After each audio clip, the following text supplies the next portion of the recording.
ಈಗ ಮೇಡಮ್ ಯಾವ್ದಾದ್ರು ಒಂದು ಸಬ್ಜೆಕ್ಟ್ ತಗೊಂಡು ಮಕ್ಳಿಗೆ ಪಾಠ ಮಾಡೋದು ಅಂದ್ರೆ ಸ್ವಲ್ಪ ಸುಲಭದ ಕೆಲಸ. ಬಟ್ ಇಡೀ ಸ್ಕೂಲ್ನ ನಿರ್ವಹಿಸೋ ಅನ್ನೋದು ಖಂಡಿತವಾಗ್ಲೂ ಅದು ಚಿಕ್ಕ ಕೆಲಸನೂ ಅಲ್ಲ, ಸುಲಭದ ಕೆಲಸನೂ ಅಲ್ಲ. ಹೆಂಗೆ ಒಬ್ಬ ಪ್ರಾಂಶುಪಾಲಿಯಾಗಿ ಇಡೀ ಸ್ಕೂಲ್ನ ನಿಭಾಯಿಸೋದು ಹೇಗೆ? ಸಬ್ಜೆಕ್ಟ್ ತಗೊಂಡು ಮಕ್ಳಿಗೆ ಹೇಳ್ಕೊಡೋದು ಈಸಿ ಟಾಸ್ಕ್ ಅಲ್ಲ. ಯಾಕಂದ್ರೆ ಒಂದು ಕ್ಲಾಸ್ ರೂಮ್ ಅಲ್ಲಿ 30 ಜನ ಮಕ್ಳು ಇರ್ತಾರೆ. 30 ಜನ ಮಕ್ಳು ಒಂದೇ ತರ ಇರಲ್ಲ, ಡಿಫ್ರೆಂಟ್ ಕ್ಯಾರೆಕ್ಟರ್ಸ್ ಇರ್ತಾರೆ. ಮನೇಲೆ ಈಗ 5 ಜನ ಅಂದ್ರೆ 5 ಜನ ವೆರೈಟಿ ಆಗಿರ್ತಾರೆ. ಸೊ ಶಾಲೆಯಲ್ಲಿ ಅಂತ ಬಂದಾಗ ಇನ್ನ ವೆರೈಟಿ ಆಗಿರ್ತಾರೆ. ಅದರಲ್ಲೂ ಈಗಿನ ಮಕ್ಳು ಅಂತೂ ತುಂಬಾನೇ ನಾಟಿ ಇರ್ತಾರೆ. ಸೊ ಅದು ಕೂಡ ಚಾಲೆಂಜಿಂಗ್ ಆಗೇ ಇದೆ. ಇನ್ನು ಪ್ರಿನ್ಸಿಪಲ್ಶಿಪ್ ಅಂತ ನಾನು ತಗೊಂಡಾಗ ಆ ಶಿಪ್ ಅಲ್ಲಿ ಎಲ್ಲರೂ ಸೇರ್ಕೊಳ್ತಾರೆ. ಪೇರೆಂಟ್ಸ್ ಆಗ್ಬೋದು, ಸ್ಟೂಡೆಂಟ್ಸ್ ಆಗ್ಬೋದು, ಪಬ್ಲಿಕ್ ಆಗ್ಬೋದು, ಇಲ್ಲ ಟೀಚಿಂಗ್ ಫೀಲ್ಡ್ ಫ್ರೆಟರ್ನಿಟಿ ಆಗ್ಬೋದು, ಎಲ್ಲರೂ ಇರ್ತಾರೆ. ಹಾಗಾಗಿ ಎಲ್ಲಾರ್ನೂ ಅದು ರೆಸ್ಪಾನ್ಸಿಬಿಲಿಟಿ ಅಂತ ತಗೊಂಡು, ಫ್ಯಾಮಿಲಿ ಅಂತ ತಗೊಂಡು ಹೇಗೆ ಅವ್ರನ್ನ ನಾವು ಫ್ಯಾಮಿಲಿನಲ್ಲಿ ಅಳವಡಿಸ್ಕೋಬಹುದು ಅಂತ ನೋಡ್ಕೊಂಡು ಕೆಲಸಗಳನ್ನ ಮಾಡ್ತಾ ಇದ್ದೀನಿ. ಗೊತ್ತಿಲ್ಲ, ಮೋಸ್ಟ್ಲಿ ಅದು ಇನ್ನೇಟ್ ಇರ್ಬೋದು, ಬ್ಲಡ್ ಅಲ್ಲಿ ಬಂದಿರ್ಬೋದು, ನಮ್ಮ ತಂದೆ ತಾಯಿ ಬ್ಲಡ್ ಇಂದ.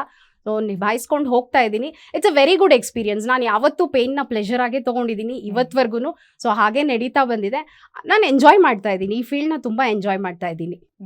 ಈಗ ಇನ್ನೊಂದು, ನೀವು ಜೆನ್ಜಿ ಅಂತ ಹೇಳಿದ್ರಿ, ಅಂಡ್ ಸ್ಕೂಲಿಗೆ ಬರುವಂತಹ ಮಕ್ಕಳು ಈಗಿನ ಜೆನ್ಜಿಗೂ ಕೂಡ ಮುಂದುವರ್ಕೊಂಡಂತಹ ಮಕ್ಕಳು, ಅಂಡ್ ಅವರ ನಿರೀಕ್ಷೆಗಳು ಬೇರೆ. ಹೌದು, ನಾವು ಕಲ್ತ್ಕೊಂಡು ಬಂದು ಪಾಠ ಮಾಡೋದು ಬೇರೆ, ಅಂಡ್ ಮಕ್ಕಳ ನಿರೀಕ್ಷೆ ಬೇರೆ ಆಗಿರುತ್ತೆ.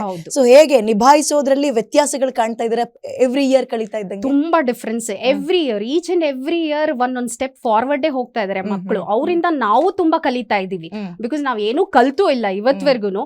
ಆ ಮೊಬೈಲ್ ಆಪರೇಟ್ ಮಾಡೋದಾಗ್ಲಿ ಇನ್ನೊಂದಾಗ್ಲಿ ನಾವು ಕಲ್ತಿಲ್ಲ. ಮಕ್ಕಳಿಂದ ತುಂಬಾ ಕಲಿತಾ ಇದೀವಿ. ಇನ್ಫ್ಯಾಕ್ಟ್ ಮಕ್ಕಳೇ ಹೇಳ್ತಾರೆ, ma'am you should get updated ಅಂತ ಹೇಳ್ತಾರೆ ನಮ್ಗೆ. ಸೊ ಹಾಗಾಗಿ ತುಂಬಾನೇ ಅವರಿಂದನೂ ಕಲಿತಾ ಇದೀವಿ, ನಮ್ಮಿಂದನೂ ಅವರು ಕಲಿತಾ ಇದ್ದಾರೆ. ಆದ್ರೆ ಒಂದೇನಂದ್ರೆ, ನಮ್ಮ ಇನ್ಸ್ಟಿಟ್ಯೂಷನ್ ಅಲ್ಲಿ ಎಜುಕೇಶನ್ ಜೊತೆಗೆ ಕಲ್ಚರ್ ಹೇಳ್ಕೊಡ್ತಾ ಇದ್ದೀವಿ. ಸೊ ಹಾಗಾಗಿ ಆ ಕಲ್ಚರ್ನ ರೆಸ್ಪೆಕ್ಟ್ ಮಾಡ್ಕೊಂಡು ಹೋಗ್ತಾ ಇದ್ದಾರಲ್ಲ, ಅದೊಂದು ತುಂಬಾ ಖುಷಿ ಆಗುತ್ತೆ. ಓಕೆ, ನಾನು ನಿಮ್ಮ ಹಾದಿ ಹೇಗಿತ್ತು, ನಿಮ್ಮ ಸ್ಕೂಲ್ನಲ್ಲಿರುವ ಮಕ್ಕಳ ಕತೆ ಕೇಳಿದೆ.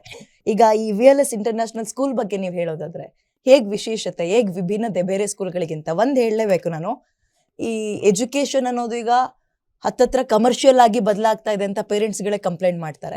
ಅಂಡ್ ನಾಯಿ ಕೊಡೆಗಳಂತೆ ಹಾದಿಗೊಂದೊಂದು ಸ್ಕೂಲ್ಗಳು ಓಪನ್ ಆಗ್ತಾ ಇದಾವೆ. ಹಿಂಗಿದ್ದಾಗ ಕಾಂಪಿಟೇಷನ್ ಕೊಡೋದು ಅಂಡ್ ಕ್ವಾಲಿಟಿ ಕ್ವಾಂಟಿಟಿಯಲ್ಲಿ ಕಾಂಪ್ರಮೈಸ್ ಆಗದೆ ಮಕ್ಕಳನ್ನ ನೋಡ್ಕೊಳ್ಳೋದು, ಇಟ್ಸ್ ಅ ಬಿಗ್ ಚಾಲೆಂಜ್. ಹೇಗ್ ನಿಭಾಯಿಸ್ತೀರಿ ನೀವು? It's a very big task. ಅದನ್ನೇ ಹೇಳ್ದಂಗೆ ಚಾಲೆಂಜ್ ಆಗೇ ತಗೊಂಡಿದೀವಿ ನಾವು. ಯಾಕಂದ್ರೆ every schools, as you said, it is mushrooming. ಈ ಒಂದು ಏರಿಯಾನಲ್ಲಿ ಏನಿಲ್ಲ ಅಂದ್ರೂ ಒಂದು 10 ಸ್ಕೂಲ್ಸ್ ಇರುತ್ತೆ.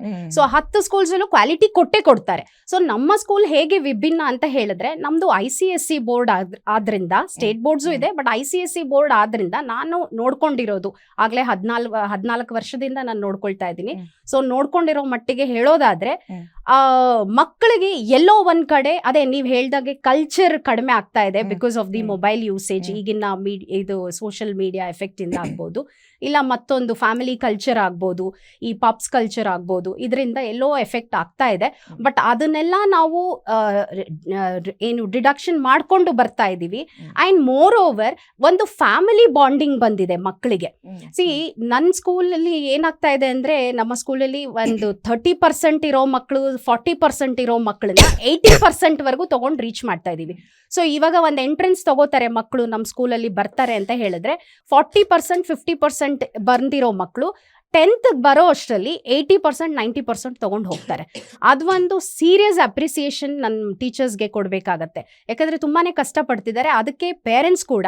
ಆಮೇಲೆ ಇನ್ನೊಂದು ವಿಭಿನ್ನತೆ ಏನು ನಮ್ಮ ಸ್ಕೂಲಲ್ಲಿ ಅಂತ ಹೇಳಿದ್ರೆ, ಎಲ್ರಿಗೂ ಆಪರ್ಚುನಿಟೀಸ್ ಓಪನ್ ಆಗಿದೆ ನಮ್ಮ ಸ್ಕೂಲಲ್ಲಿ. ಬರೀ ಒಂದು ಪಾಲಿಟಿಷಿಯನ್ಸ್ ಮಕ್ಕಳಾಗ್ಬೋದು, ಇಲ್ಲ ಬೇರೆ ಗೌರ್ಮೆಂಟ್ ಅಫಿಷಿಯಲ್ಸ್ ಮಕ್ಕಳು, ಹೈಫೈ ಮಕ್ಕಳು ಅಂತ ಇಲ್ಲ, ಎಲ್ಲರಿಗೂ ಆಪರ್ಚುನಿಟೀಸ್ ಕ್ರಿಯೇಟ್ ಮಾಡಿದ್ದೀವಿ. ಇದು ನಮ್ಮ ತಂದೆ ಹೇಳ್ಕೊಟ್ಟಿರೋ ಹಾದಿನೇ.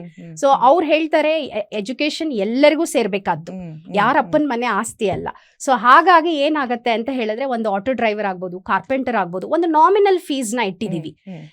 ಎಷ್ಟೇ ಕಾಂಪಿಟೇಟಿವ್ ಇದ್ರೂ, ಕಾಂಪಿಟೇಷನ್ಸ್ ಇದ್ರೂ ಇದರಲ್ಲಿ ನಾವೇನ್ ಮಾಡ್ತೀವಿ, ಒಂದು ನಾಮಿನಲ್ ಫೀಸ್ ಅಂತ ಇಟ್ಟು ಅದರಲ್ಲೂ ಕೂಡ ಕನ್ಸೆಷನ್ ಅಂತ ಕೊಟ್ಟು ನಾವು ಮಕ್ಕಳನ್ನ ತಗೊಳ್ತಾ ಇದೀವಿ. ತಗೊಂಡು ಅದಕ್ಕೆ ಬದ್ಧವಾಗಿ ನಾವು ವಿದ್ಯೆನ ಕೂಡ ಕೊಡ್ತಾ ಇದ್ದೀವಿ. ಓಕೆ,